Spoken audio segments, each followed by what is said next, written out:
Hello, everyone. Am I audible to all of you? Good evening to all the four people who have joined. Am I audible? Good evening, sir. Yes, sir. Good evening, Okay, sir. Good great. evening. So we have Ananya, Disha, Parth, and we have Laksh. So there are five people who have joined. I think I will start. Others can either join later or maybe they can watch the recordings as well. है ना? So very good evening, people. Are you all preparing for IP MAT and CUET both? और ऐसा है कि IP MAT है तो CUET देना ही पड़ेगा for some of the colleges. बताओ जरा मुझे. IP MAT and CUET both, or only CUET or only IP MAT? Sir, both.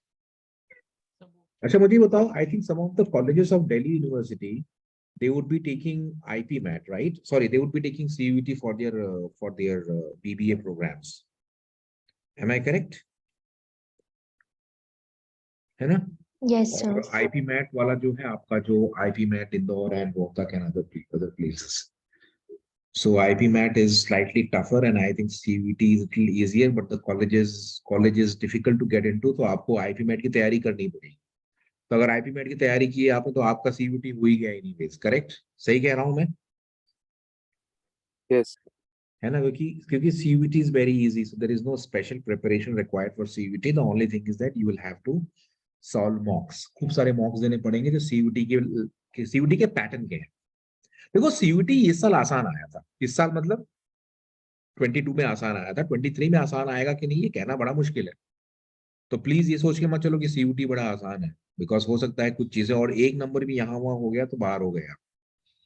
So if there are very very good colleges like Shaheed Sukhdev that take CUET score I believe, right?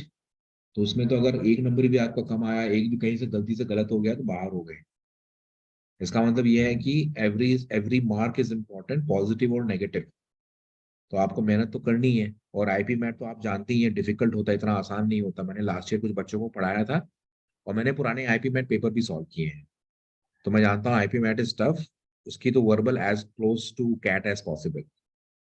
ठीक है, तो आपको मैंने सोचा कि ठीक है यार, most of you would be preparing for IP mat.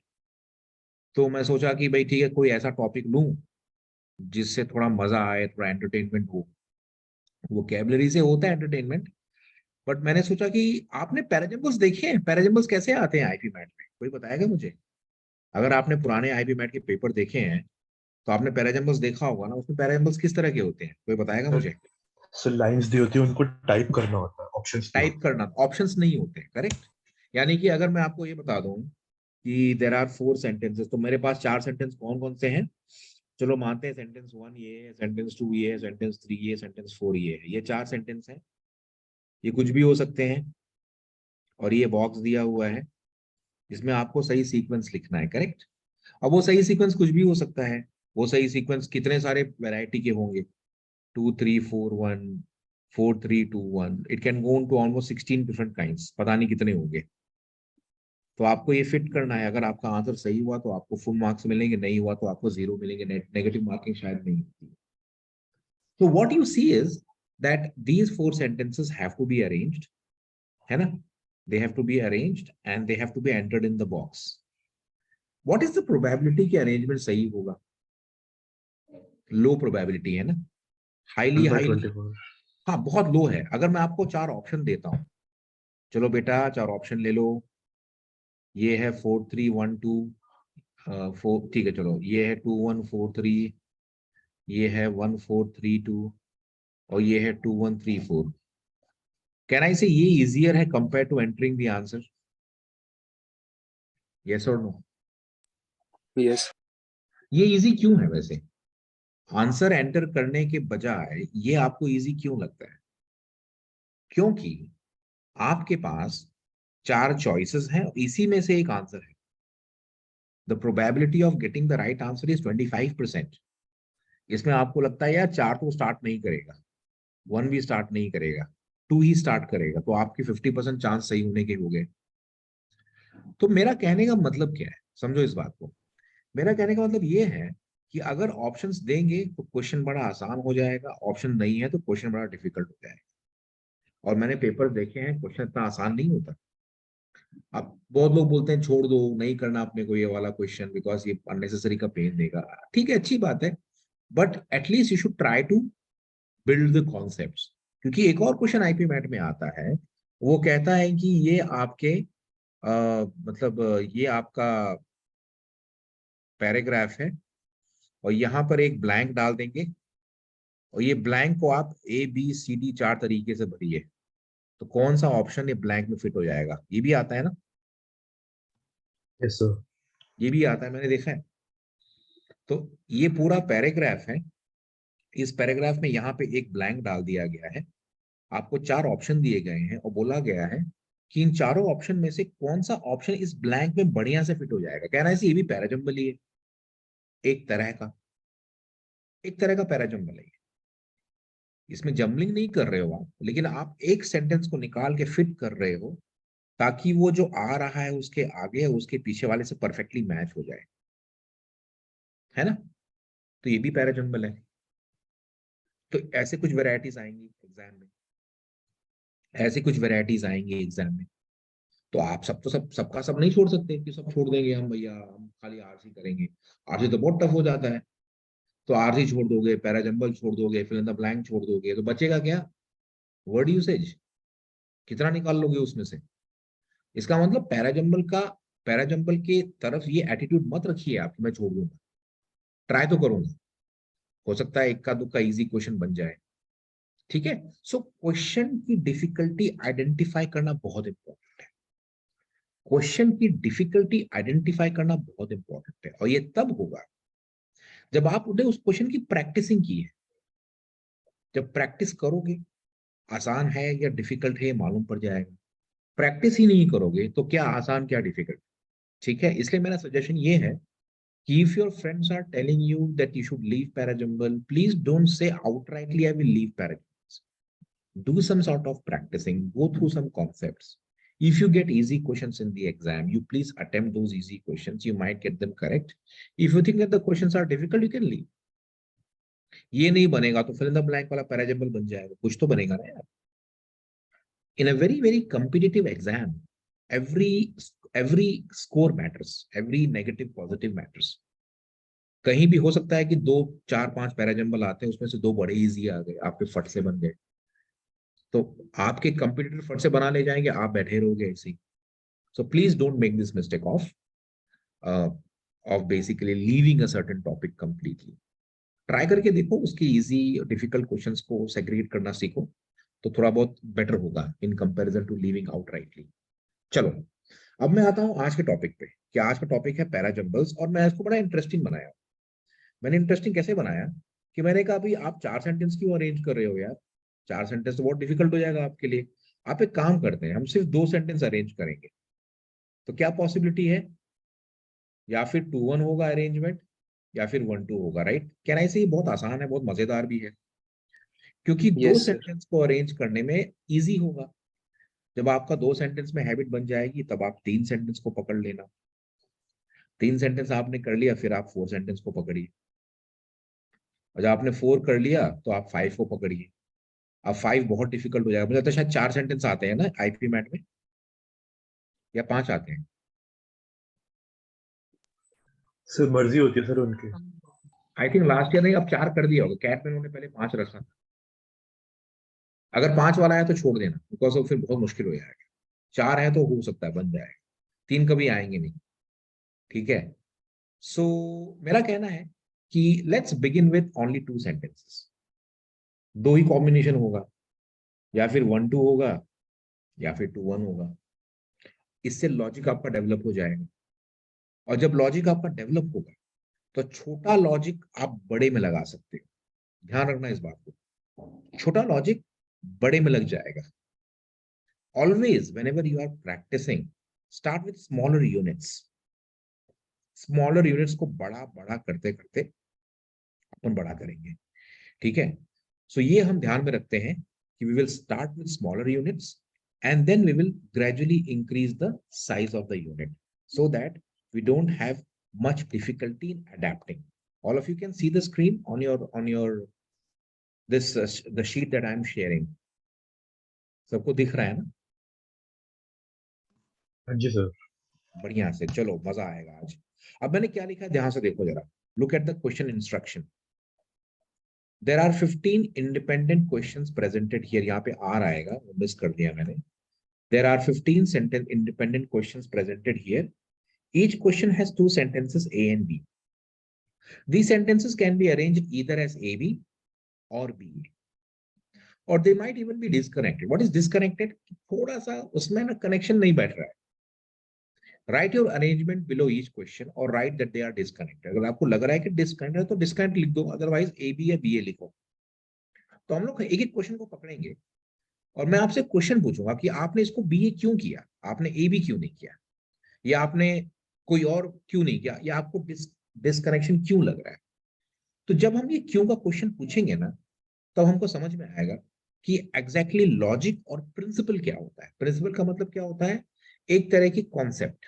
देखो मैथ्स में कॉन्सेप्ट बड़े क्लियर होते हैं, इंडाइसेस के, अलजेब्रिक एक्सपांशन के, ट्रिग्नोमेट्री के, there is no debate about it. English में कोई कॉन्सेप्ट ऐसा होता नहीं है। ग्रामर में भी बहुत सारी वेराइटीज हो जाती है। So we not draw lines everywhere कि भाई ये रूल है। रूल मोटा मोटी होगा तो मैं लिख दूंगा आपके लिए कि ये रूल फॉलो करना है अपने को, ठीक है। But we will try to have fun, ताकि अपने को इंग्लिश बहुत बोरिंग ना लगे। क्योंकि मैथ्स में क्या होता है ना कि everyone start solving the question, तो मजा आता है। इंग्लिश में यार मतलब ठीक है, पढ़ना ही है, दिमाग लगाना है, तो कभी कभार people get bored. So I will just try to ensure that no one gets bored. And let's take the first question. मुझे बताओ कि आपको ए बी या बी ए क्या सीक्वेंस सही लग रहा है और क्यों सही लग रहा है। You can write the response given in the chat box. Chat box सबके लिए मैंने खोल दिया है। तो BA। बीए, तो एक आंसर आया है बीए, लक्ष्य ने आंसर दे दिया है, लिख दिया है बीए। बाकी क्या लग रहा है किसी को? Same sir. Everyone feels that BA. What is the logic behind it? So because A cannot be the starting sentence Okay, because because the first word is वो. now look at this word and this word. Can I say that the story seems to be missing? Yes. Never open your paragraph with missing things. जैसे मैंने कहा ही, ये तो missing है ना, पता नहीं कौन है। अब इंस्टेड जो होता है, this is used for replacement. तो अगर कोई चीज रिप्लेसमेंट हो रही है, इसका मतलब कुछ पहले भी तो आया होगा ना, तभी तो रिप्लेसमेंट हो रहा है। तो इसका मतलब है कि this instead needs to be connected with something, and this pronoun it also must be connected to some sort of noun. Therefore A is not an opening sentence. Every opening sentence, so when I say that you in the exam you will have 4 sentences, 1 2 3 4, तो जो opening sentence होगा ना, वो आपको opening लगना चाहिए कि हाँ यार ये मेरे को लग रहा है कि स्टोरी स्टार्ट कर रहा है। पढ़ के लगने गई या अचानक से कहां से आ गया। सो अभी इसका कोई रूल नहीं है। रूल क्या बोलता है, अगर मैं रूल की बात करूं तो मैं यहाँ पे आपको रूल लिखते चले जाऊंगा कि रूल क्या होता है, ठीक है। So I will clear all this, and the number one rule is that the opening sentence will not have or should not have an unknown pronoun. What is unknown pronoun? कोई बताएगा मुझे unknown pronoun का मतलब क्या होता है? Unknown बोलूंगा मैं because suppose if you use a pronoun he, she, it, they या फिर them, all these pronouns are referring to a noun.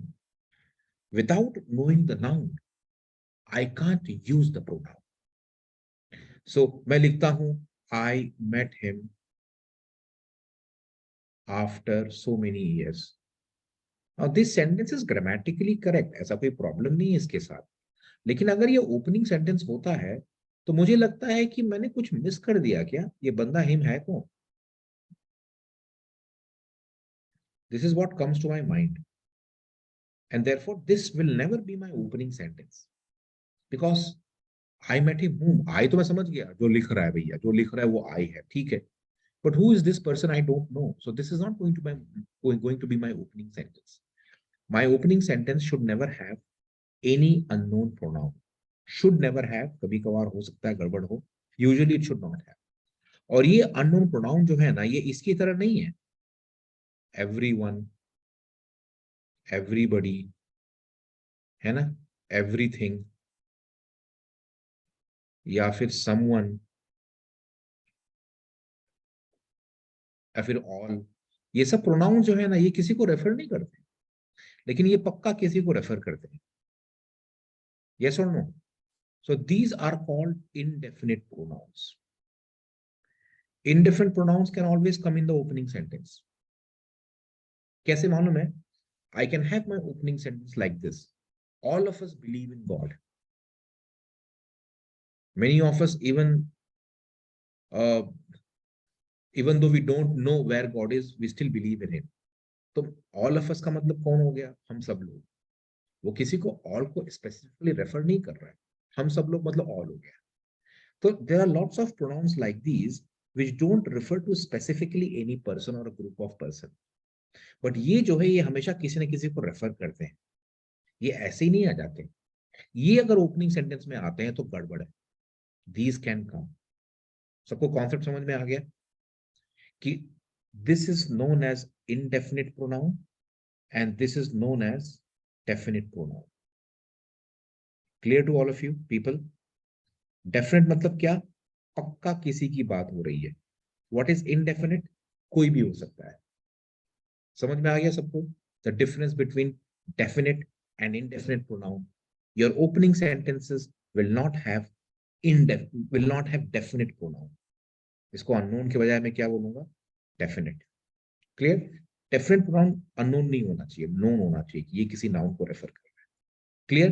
So if I go to this sentence, I realize that in this sentence you have the pronoun it, which refers to some noun, and therefore I must know what that noun is.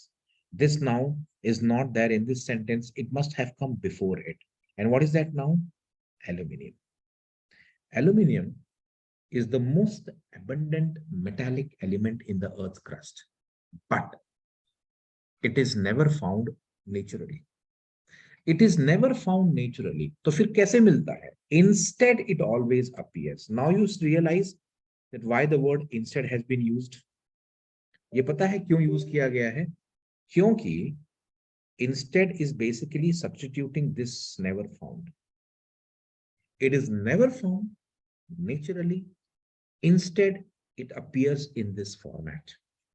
Now you see that the word instead is getting justified when we look at this sentence and connect it with this sentence. इसको बोलते हैं connector. ठीक है? It is connecting two ideas. This idea 1 and this idea 2. So BA is a pair. Everyone is clear about it now? Yes, sir. बहुत आसान है, but concept क्या है कि प्रोनाउंस को हमेशा क्लियर रखो, कौन है ये पैराजम्बस बहुत इंपॉर्टेंट है। And even in your sentence correction, grammar की बात कर रहा हूं मैं, मैंने देखे हैं कि आपके जो आईपी मैट के पेपर्स होते हैं उसमें ग्रामर बहुत आती है, 4-5 क्वेश्चन आते हैं, वो बोलता है कि एक अंडरलाइन पार्ट है, उसको आप रिप्लेस करो आउट ऑफ द 4 ऑप्शंस, है ना, हर साल आता है ये। अब उसमें आप देखोगे तो बहुत सारे जो फ्लॉज होते हैं ग्रामर के, वो ये होते हैं कि प्रोनाउन को पता ही नहीं कौन। If the noun is singular, the pronoun has to be singular. If the noun is plural, the pronoun has to be plural. Now if you look at the noun here, aluminium noun है ना, singular है, इसलिए मैंने it use किया है क्योंकि वो singular pronoun. अगर एल्यूमिनियम प्लूरल होता ना, तो मैं इसको आर बना देता और इसको दे बना देता, क्योंकि they is a plural pronoun referring to a plural noun. Clear to everyone people? ठीक है, आगे बढ़ते हैं, ज्यादा टाइम नहीं वेस्ट करेंगे। सेकेंड क्वेश्चन क्या होगा सीक्वेंस?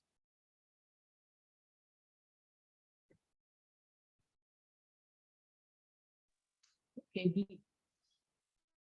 ओके, मैं बाकी लोगों से बाकी लोग भी आंसर करें ताकि मुझे समझ में आए कि भाई do we have variations.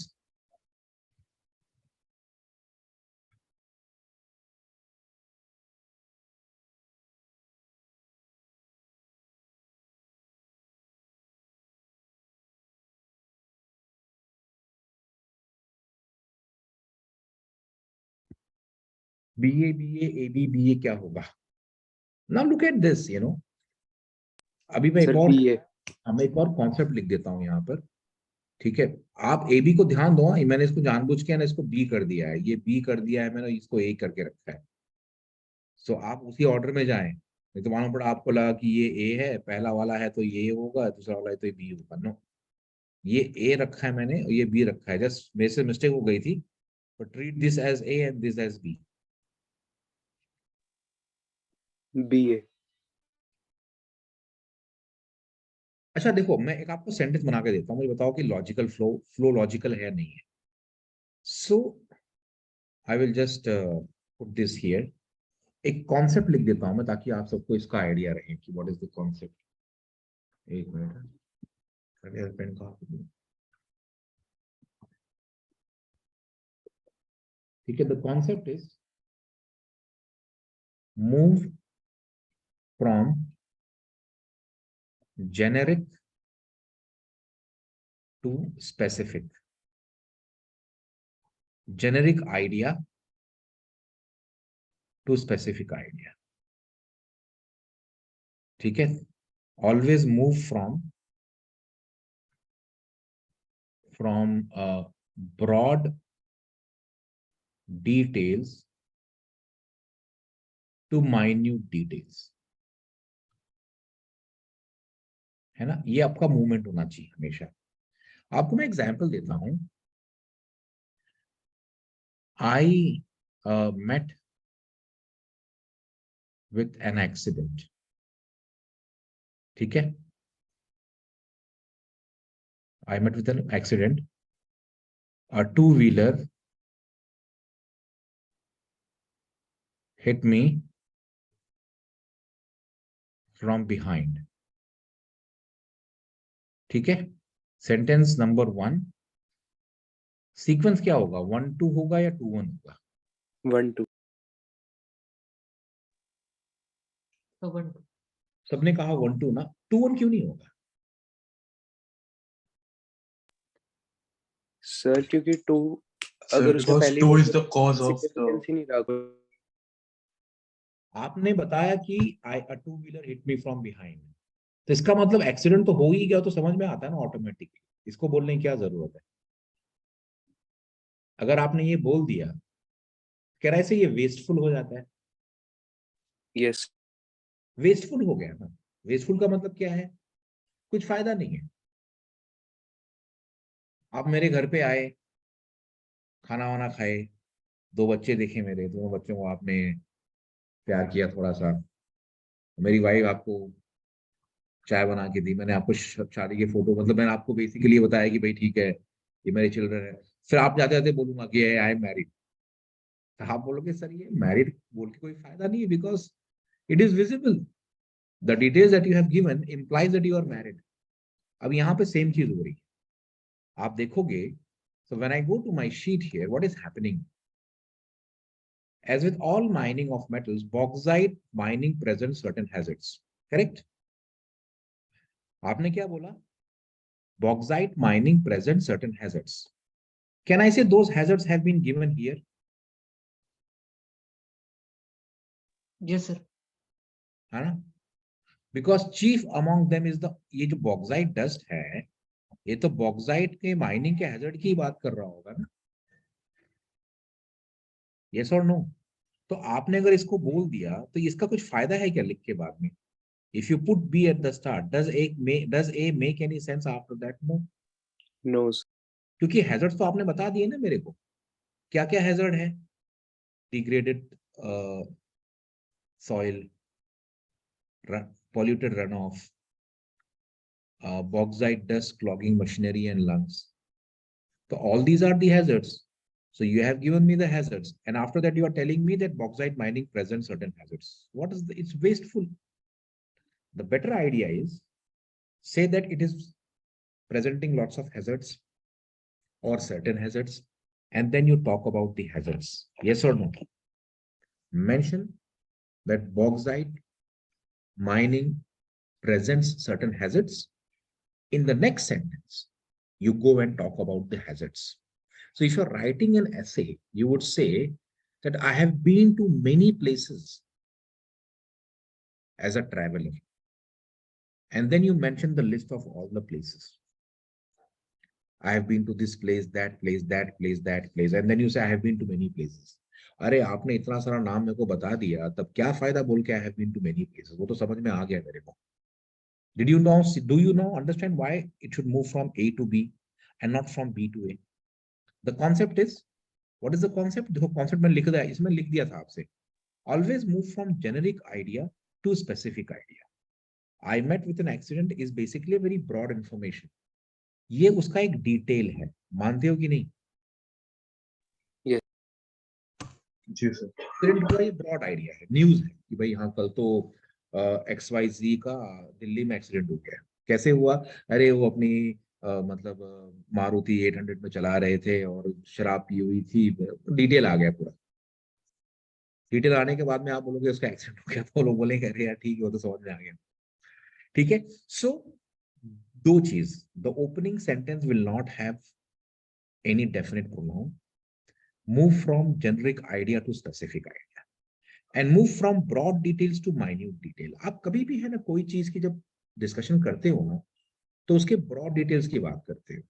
What is broad detail? Something like, you know, something which is broad in the sense ज्यादा मतलब जैसे for example if you meet someone for the first time, तो उसको describe कैसे करोगे आप? Describe the height, the body, the color of the skin, बाल हैं कि नहीं है, काले हैं कैसे हैं. उसके बाद में आप धीरे धीरे उसकी आवाज की बात करोगे, उसके मैनर्स की बात करोगे, उसके बिहेवियर की बात करोगे, फिर उसके इंटेलिजेंस की बात करोगे आप. Why? Because when you meet a person for the first time, you see the broad characteristics of that person, the height, the body, the physical structure, and gradually as you interact with that person, you become more familiar about the subtle qualities. Similarly in writing, we always write the broad outline of something, and then we go into the minute details of something. Are we clear now, people? ठीक है. Same happens with chronology, है ना? Always move from past to the present and then to the future. This is what we usually do. ऐसा नहीं कि हमेशा ये होगा, but usually होता है, तो इसको follow करेंगे अपन. ठीक है. So these are the principles that I have given to you on the basis of which you have to arrange. Third, क्या होगा?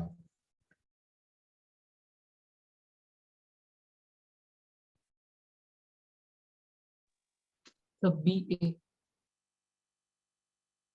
Third है BA. Okay. Everyone feels that Same. B. Same everyone, right? BA. Broader Correct. to minute. Broader to. तो आपने पहले क्या किया? The Janissaries were an elite core of Turkish. Introductory है ना यार. आपने पहले ये बताया कि Janissary है कौन? Janissary म्यूजिक भी मालूम पड़ जाएगा. तो बेसिकली आपने कोई कंट्री का नाम लिया जो मुझे कभी सुना ही नहीं मैंने, और आपने कहा so and so kind of music. बोला यार ये कौन है ये? Who are these people? Where is the name that you're getting from? So what it says, the Janissaries were an elite core of Turkish soldiers whose music was particularly suited to a military corps. The Janissaries were an elite core of Turkish soldiers whose music was particularly suited to military.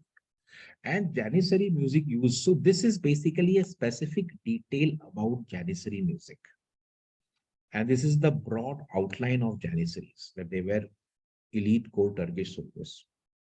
So you move from a broad idea saying that these were the Janissaries whose music particularly suited. And what was their music? These were the things that they had in their music. A broad detail followed by a specific detail, a broad outline followed by a specific detail. That's how it should be. Very good. Fourth question.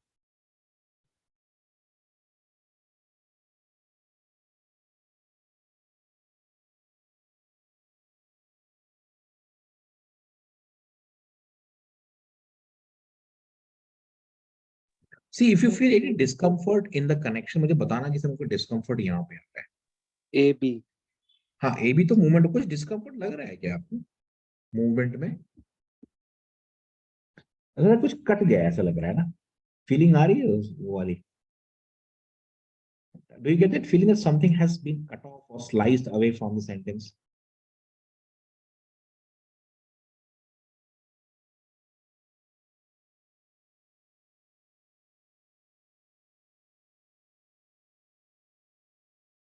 It does. ये जो instead है ना, ये थोड़ा सा लग रहा है कि something you need so that instead is justified. Yes और no?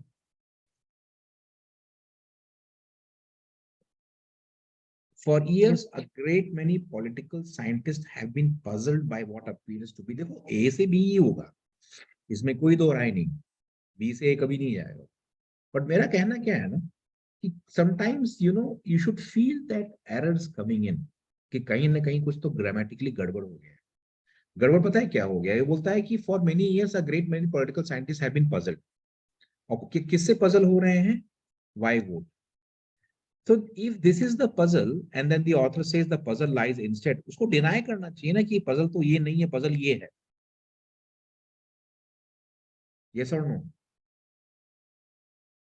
Don't you feel that कि this kind of statement in which you have used the word instead, this needs some kind of denial coming before it?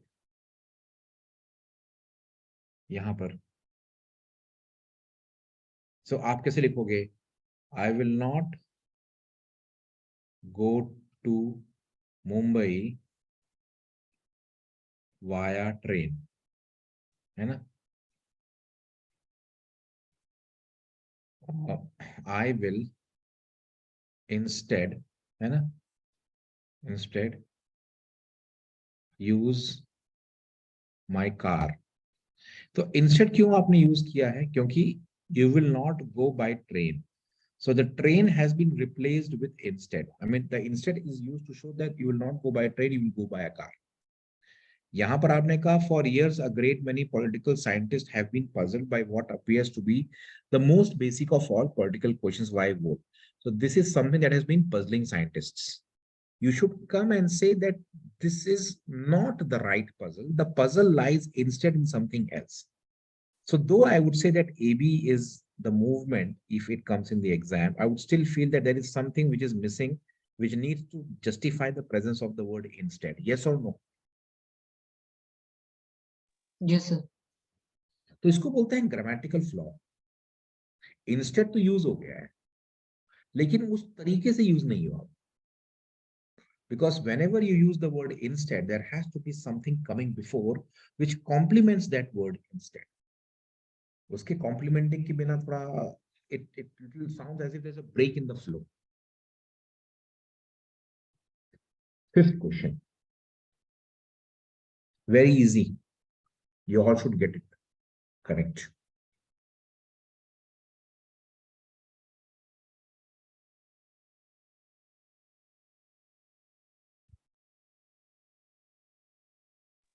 So B. BA. बाकी लोगों को भी लग रहा है ना BA, कुछ और तो नहीं लग रहा है?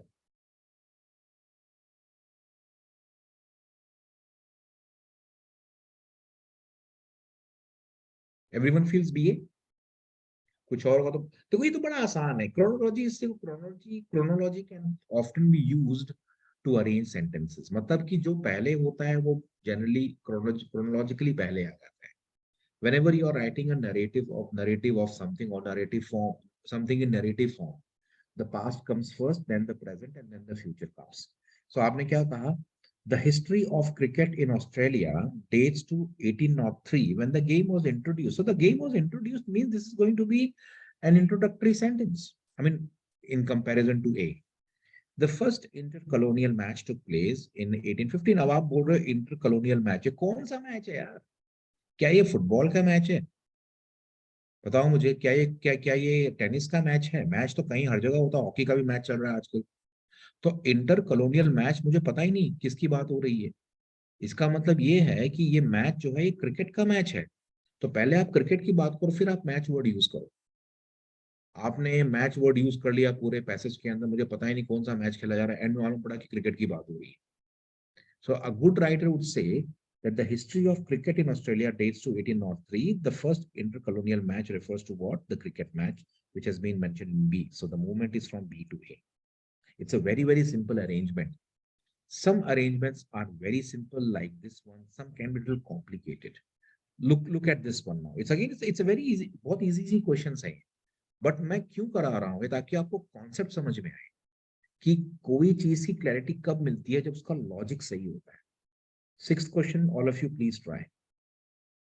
BA. Okay. yes, sir. है ना?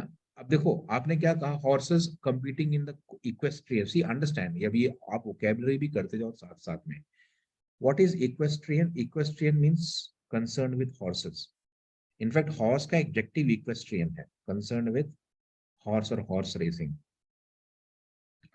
horses competing in the equestrian events are also, ये पता है क्यों यूज हुआ है? क्योंकि कुछ पहले भी आया है. आप समझ में? ऑल्सो का ऑल्सो इंडिकेट्स, ठीक है, also indicates that something has come before. So इसको पता है हम लोग क्या बोलते हैं? एडवर्ब्स बोलते हैं. तो I will just write one more principle now. Fifth क्या है? एक minute. Fifth, use adverbs to connect ideas or to connect sentences. अब आप बोलोगे सर ये एडवर्ब्स के एग्जांपल दे दो. तो एडवर्ब्स का एग्जांपल क्या है? जैसे वर्ड इवन है, सो कैसे यूज करते हैं हम लोग? तो आपने कहा even the best of the students could not solve more than 10 questions. तो भाई आपने आईपी मैथ दिया और मैथ्स बहुत टफ था, तो आपने क्या कहा? Even the best students could not solve more than 10 questions. तो आपको कुछ पहले बोलना चाहिए था. आपको पता है क्या बोलना चाहिए था? The IP Math paper of 2023 was very tough. Even the best of the students could not solve more than 10 questions. So when you use the word even, you try to emphasize. The opening sentence can never come as an emphasis. ये किसी के comparison में emphasize हो रहा है. आप बोलोगे this question is very easy, even my grandmother can solve this. आपने कोई मैथ्स का क्वेश्चन देखा आईपी मैथ के पेपर में, आपने कहा यार this question is very easy, even my grandmother can solve this question. Even से क्या मतलब है बोलने का? कि कितना इजी है. Even the best of students could solve only 10 questions means बहुत डिफिकल्ट है, पहले वाले से मालूम पड़ता है मेरे को. So even is an adverb, also is also an adverb, बाद में बहुत सारे हैं यार, ऑलरेडी इज एन एडवर्ब, है ना? ये सब एडवर्ब्स होते हैं. कुछ होते हैं एडवर्बियल कंजंक्शन, जैसे फॉर एग्जांपल है, I will give you example. For example, the word therefore. This will never come as an opening sentence. ये हमेशा किसी के रिलेशन में आता है. The word moreover, ये भी ऐड करता है इंफॉर्मेशन. तो ये हमेशा कभी भी फर्स्ट सेंटेंस में, ओपनिंग सेंटेंस में कभी नहीं आएगा. मोरओवर का मतलब है कुछ ऐड हो रहा है. Therefore का मतलब है कुछ कंक्लूड हो रहा है. Similarly का मतलब हो रहा है कुछ कंपेयर हो रहा है. So lots of adverbs come which basically show that something is being connected.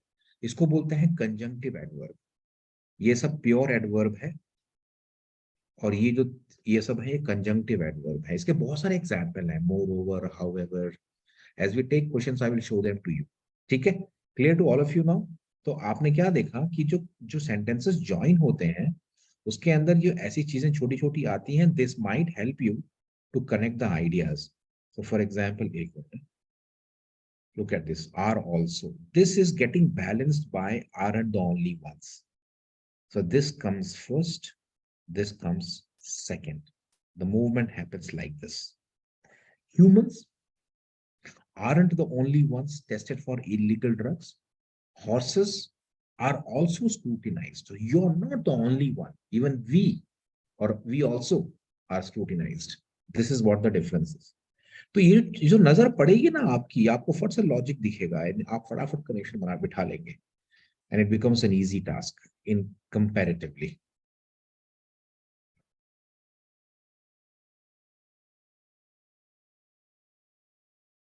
Please take the 7th one. ये थोड़ा टफ होगा आपके लिए,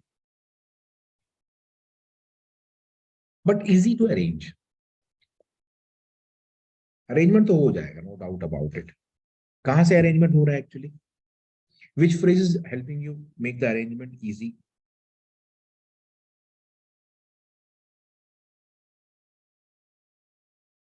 BA. BA. Okay, so you're moving from B to A, right?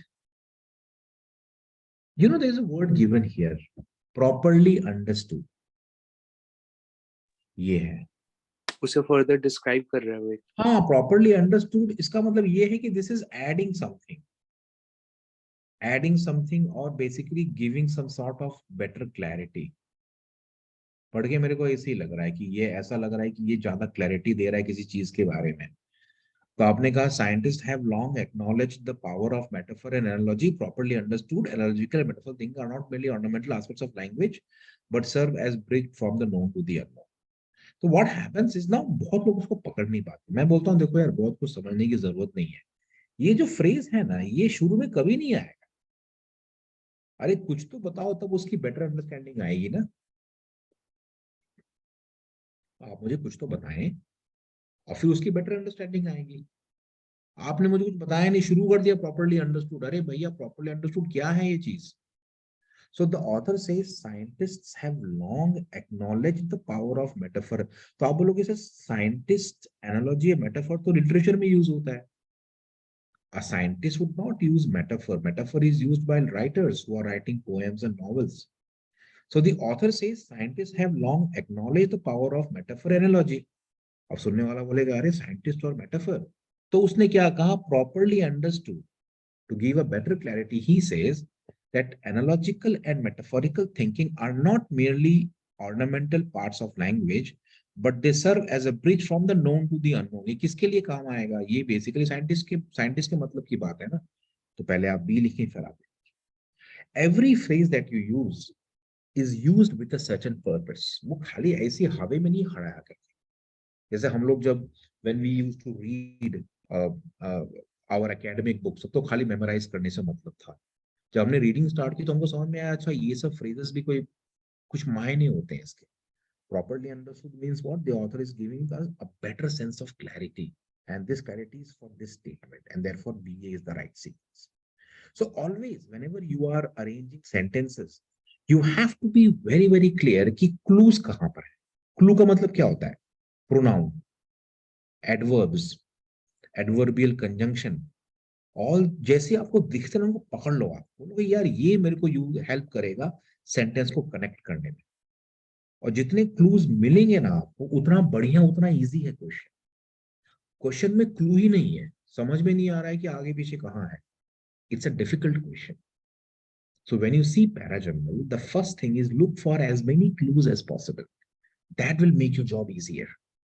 ठीक है, अभी तो हम 2 सेंटेंस करें तो बड़ा मजा आ रहा है। The moment you will take 3 और 4 सेंटेंसेस, 3 में भी आपसे बन जाएगा, 4 में फिर आपको लगेगा हाँ यार it's a bit challenging. Take the 8th one.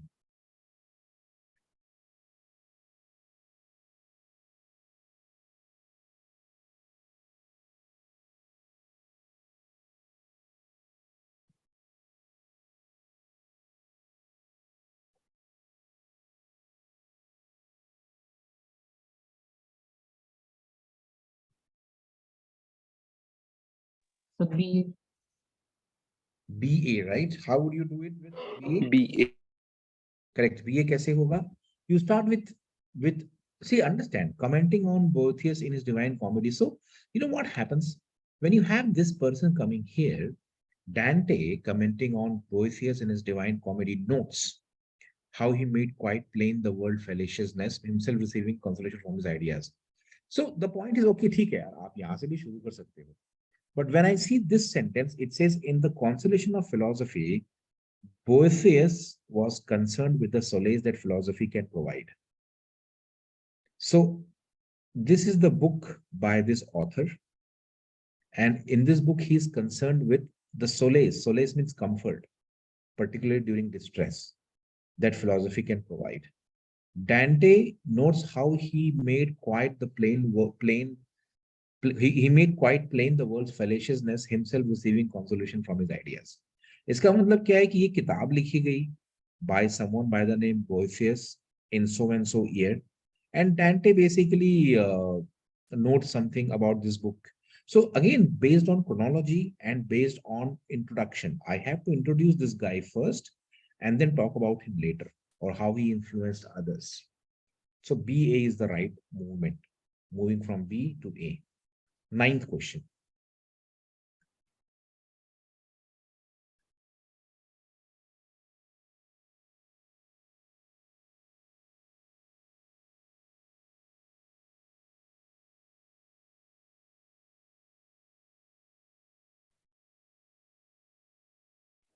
AB. Okay, AB. Okay, from A you are moving to B.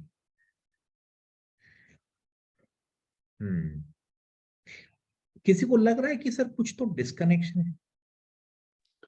Yes, sir. Yes, sir. कुछ फीलिंग आ रही है क्या डिस्कनेक्शन की?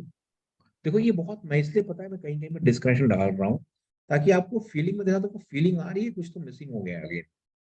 देखो इसमें पता है मजे की बात क्या है कि when there is when the sentence is missing, वो फ्लो जो है ना वो टूट जाता है, बट वो मिसिंग एलिमेंट आने से फ्लो बढ़िया बन जाता है। तो यहाँ पे देखो आप कैसा लग रहा है। Deep in the south of Egypt, on the west bank of the Nile, facing the historic capital of Thebes, stand 264 tall statues of the pharaoh Amun. ये कौन सा टेंस है? ये पास्ट टेंस है, प्रेजेंट टेंस है, future tense है, कौन सा टेंस है? Present. Present simple tense, present. Simple present है ना, इसका मतलब अभी की बात हो रही है। सिंपल प्रेजेंट में क्या होगा भाई? ठीक है, हो सकता है स्टैच्यू पहले भी रहा हो, ताजमहल 300 साल पहले भी था, आज भी है, लेकिन अगर मैं ये कहता हूं कि stands, that means I am talking about the present. From the present, I must have a smooth transition to the past. Yes or no? Present में तो स्टैच्यू है, अचानक से मैंने कहा विजिटर्स वेर, ये अचानक से ये वर्ड कहाँ से आ गए, किस दौर में आप चले गए, कहाँ से ग्रीक्स वगैरह आ गए? Don't you think that these people this time from the present to the past into the Roman times should not come directly? There must be something which has should come and fill the gap. Yes. Don't you feel कि कहीं ना कहीं कुछ गड़बड़ हो गया? तो आपको ऐसा बोलना चाहिए था, deep in the south stand 264 tall statues. These statues were there even during the Roman times, है ना? तो ऐसा कुछ होना चाहिए कि भाई ठीक है यार, मतलब आप ये मुझे बताओ कि विजिटर्स जो है अचानक से कहाँ से आ गए, ये कौन से विजिटर हैं, मॉडर्न विजिटर हैं या पुराने हैं? फिर मुझे मालूम पड़ता है अच्छा अच्छा hailing from the Roman empire, तो स्टैच्यू आज आपने देखा और फिर आपने बोला कि रोमन एम्पायर से विजिटर आ गए। ऐसा लग रहा है कि टाइम फ्रेम गड़बड़ आ गया, प्रेजेंट की बात चल रही है, अचानक से कुछ पास्ट में आ गया, कुछ तो हो गया अचानक से। This is what we call as a classic case of disconnection. A से बी पे ही जाएगा वो, ऐसा नहीं है, लेकिन ये बेसिकली पेयर नहीं बन रहा है ठीक से, गड़बड़ हो रहा है इसके अंदर। I need to put something before B to make sense of A and then something and then B. Clear to all of you people that why most of us felt that this is not the right arrangement because there is some disconnection between the sentences. So मैंने कहा था आपको शुरू में कि कुछ sentences है इसमें disconnection है. I have deliberately removed some sentences to make you feel कि हाँ यार disconnection कैसा लगता है अपने को. ठीक है, clear to all of you people? यहाँ तक समझ में आ रहा है कि arrangement कैसे हो रहा है दो sentences का? ठीक है, आगे बढ़ते हैं. Let's take the next question. Please take the 10th one.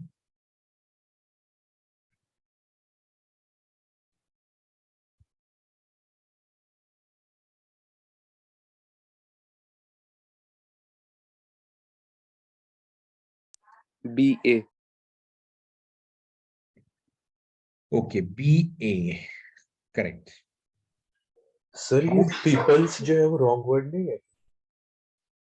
अच्छा हाँ, ये पीपल ध्यान देना, ये जो पीपल्स वाला वर्ड है ना, ये एक्चुअली रॉन्ग नहीं है। तो हम लोग जनरली क्या समझते हैं ना कि हमारे लिए कभी कभार एक्चुअली ये वर्ड बहुत पहले मैं देखा था, तो एक तो पर्सन हो गया जो सिंगुलर होता है। एक्चुअली पर्सन क्या होता है ना, पर्सन हमेशा एक एंटिटी होता है, वो किसी से जैसे अब व्हेन यू से three people and three persons, अब आप देखोगे पर्सन्स प्लूरल भी होता है ना? आपने देखा है पर्सन्स प्लूरल होता है या नहीं? नहीं देखा है? तो व्हेन आई से वन पर्सन हैज कम, वो अकेला बंदा आया है ना? वन पर्सन हैज कम मतलब अकेला बंदा आया है। अब मान लो कि तीन चार लोग अकेले अकेले आए हैं, तो मैं क्या बोलूंगा? Three four person have come, है ना? क्योंकि उसमें क्या होता है कि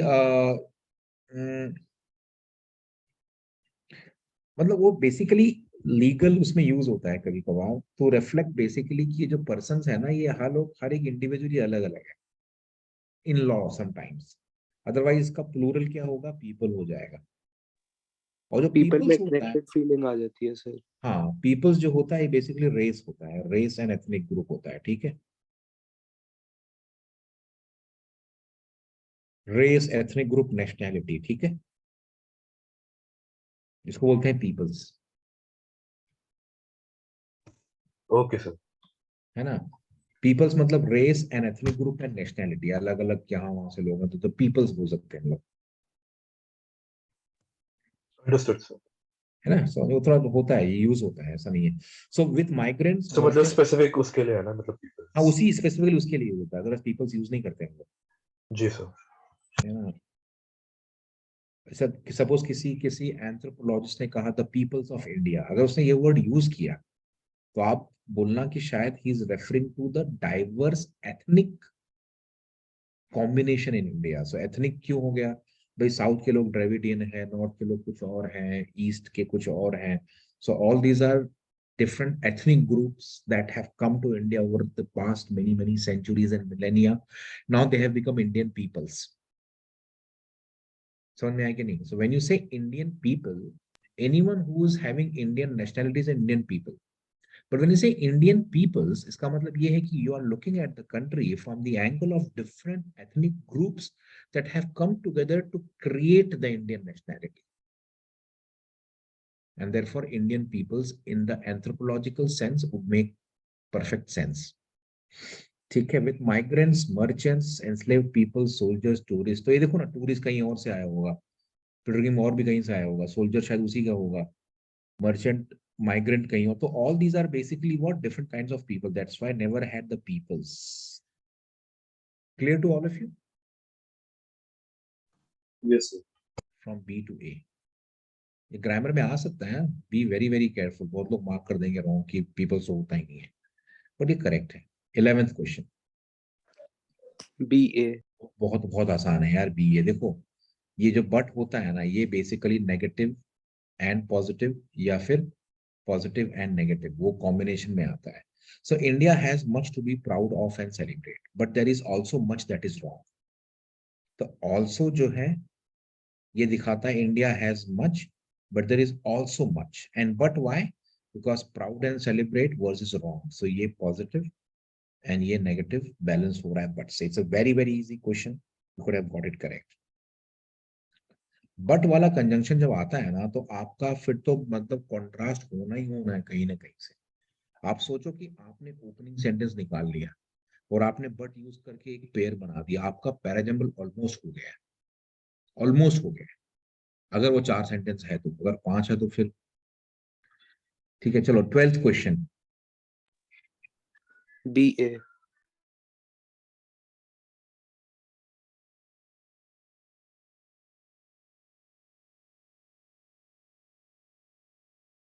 सही बी ए होगा ना।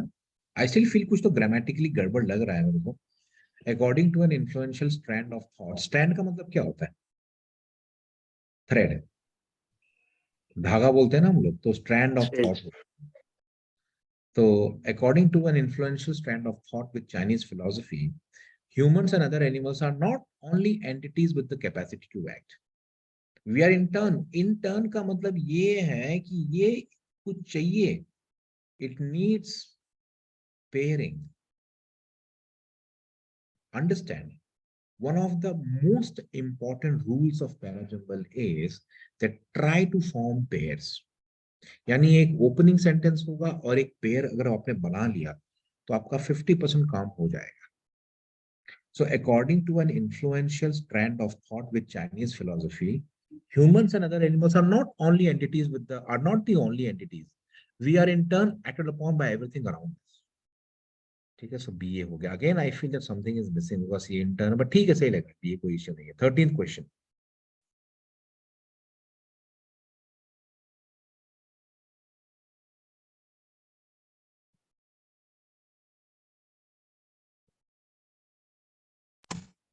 बी ए।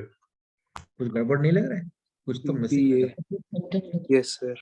कुछ तो देखो यार, होता क्या है ना कि पैराजंबल आया तो आप खैर बीए से ही जाओगे, बट कई बार क्या होता है ना कि जो कुछ कुछ एंटिटीज जो है ना, देखो ये कौन है बंदा, ये इसके बारे में कुछ बता ही नहीं रखा। कुछ बताया नहीं, बताना चाहिए था एक्चुअली। अदरवाइज थोड़ा सा ऐसा लगता है कि भाई मतलब ये कौन आ गया अचानक से। Early in the morning of 4th November 1922 in the valley of the Kings Egyptian workers uncovered a step cut into the valley floor. तो when Carnarvon, I don't know how to pronounce it, when Carnarvon unable to bear the suspense any longer asked, so हो क्या रहा है पता है क्या कि uncovered a step, तो सस्पेंस क्रिएट होना चाहिए ना, उसके बाद में बेयर नहीं कर पाओगे ना आप। They uncovered a step, suspense भी आ गया। There has to be something which basically creates a suspense,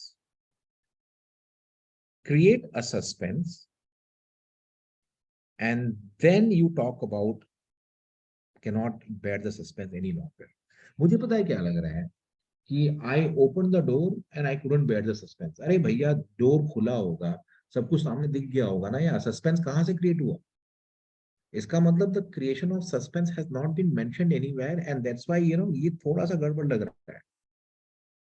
तो ऐसा होना चाहिए, early in the morning of 4 November Egyptian workers uncovered a step, they kept on staring at it for some time, and then this guy unable to bear the suspense।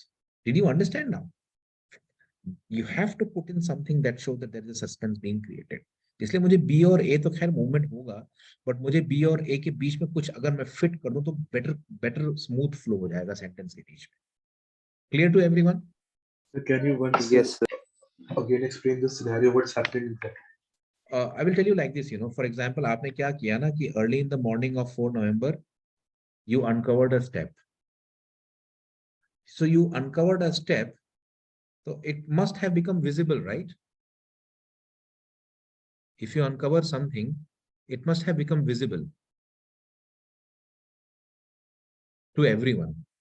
तो ये suspense कहाँ से create हो रहा है?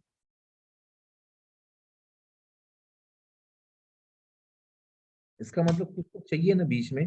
हो क्या रहा है पता है क्या? This guy is basically far away from the scenario, this guy is not present at the scenario, and Okay, okay, okay.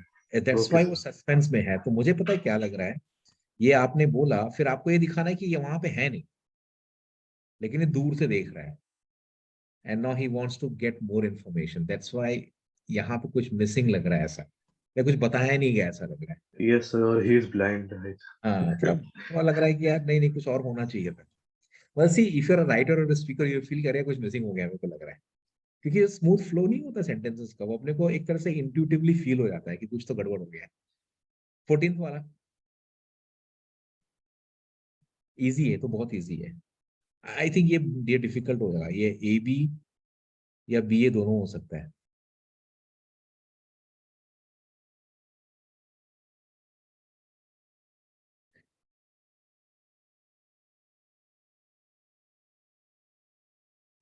तो मेरे को तो डिस्कनेक्शन लग रहा हाँ, मुझे भी लग रहा है थोड़ा सा, क्योंकि हो क्या रहा है पता है, life in the ancient valley was constant struggle full of dangers. No, this needs to be clarified कि एंशियंट नाइल वैली क्या है।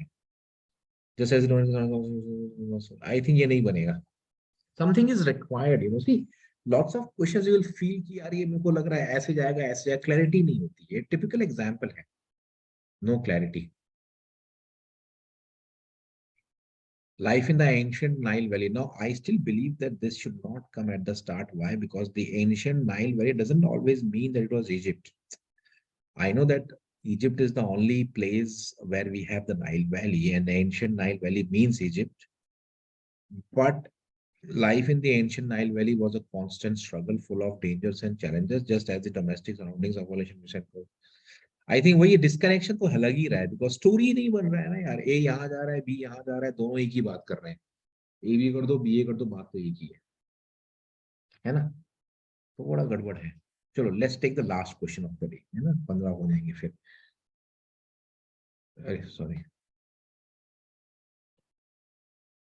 यस।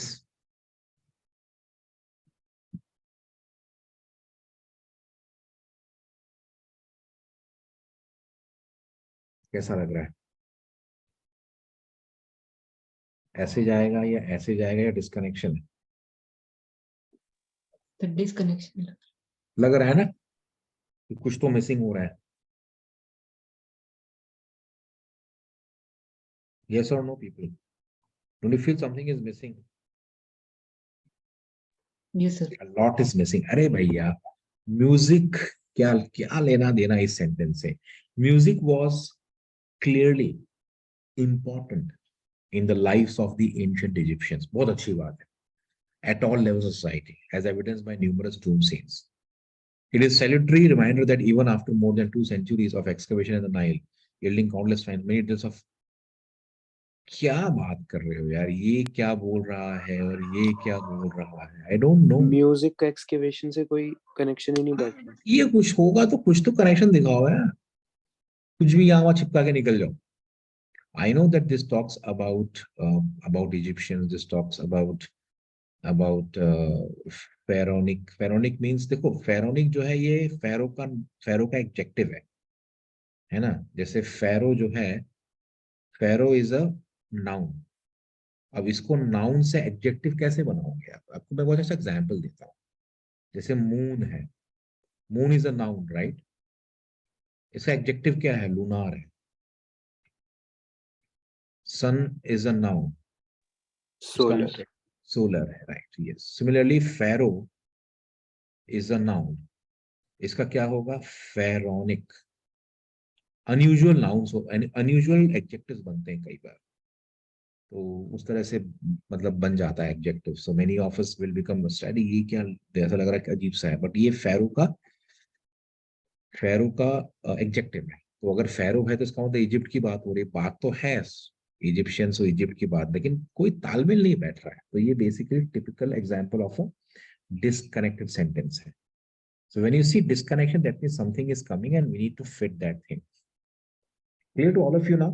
तो आपको भी ये समझ में आया था कि दो सेंटेंस जब साथ में जाते हैं तो कोई तालमेल होता है उनके अंदर. वो ऐसे ही साथ में नहीं जा रहे हैं, कुछ भी यहाँ वहां से निकाल के लिख दो, वो वहां साथ में जा रहे हैं. So the feeling of language, the feeling that two sentences will go together is very, very important. Because this feeling will help you form pairs. This feeling will help you pick the options कि भाई यार इसको ऐसे fit करो.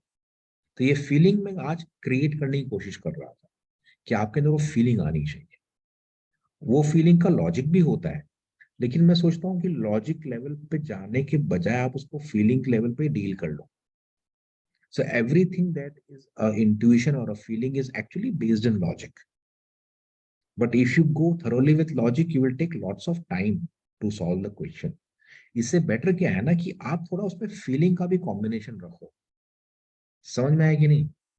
Then you will enjoy your question solving process. ठीक है? सबको समझ में आया आज क्या कराया मैंने? हाँ जी सर. तो अब हमने दो सेंटेंस को पकड़ा, फिर हम 3 को पकड़ेंगे, फिर हम 4 को पकड़ेंगे, फिर हम आईपी मैट के क्वेश्चंस को पकड़ेंगे. तो आपको लगेगा यार आईपी मैट का ये पैराजंबल इतना डिफिकल्ट नहीं है, इतना लगता है अपने. तो आपके फ्रेंड्स ब्लाइंड से बनने लगेंगे फिर. तो एटलीस्ट मुझे लगता है कि 3-4 क्वेश्चन तो गारंटीड सही करना है अपने को. And then you will find that 4-5 यहाँ से, 3-4 ईडीएम फ्रेजेस, 3-4 वोकेबलरी से, फिर 3-4 आरसी से कर लोगे तो आपका जो बढ़िया नंबर आता है ना वर्बल से, वो आ जाएगा. यू कांट से कि मैं आरसी से ही नंबर निकालूंगा. आरसी टफ हो गए तो क्या करोगे? इजी क्वेश्चन से नंबर आने चाहिए, चाहे वो आरसी हो, चाहे वो पैराजंबल हो, चाहे वो कुछ भी हो. इजी क्वेश्चन से नंबर लाने हैं मेरे को. ठीक है, चलो. That's all for today, right? Okay sir. Good night everyone. I will share the recording and share it with others as well so that they can go through it, है ना? Bye bye. Good night all of you. Thank you, sir. Bye. Good night.